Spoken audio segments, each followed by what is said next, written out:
ఏం అందమేదండి, ఒక్కసారి దీన్ని అనుభవించాలి.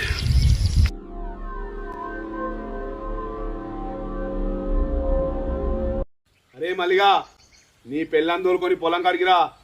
10 నిమిషాలు రాలేదనుకో, 11 నిమిషం నీ ఇంట్లో ఉంటా. నీకో సంగతి చెప్తున్నాను, నా 60,000 అప్పు గురించి నీ పెళ్ళాన్ని నా పెళ్ళంగా పంపునే.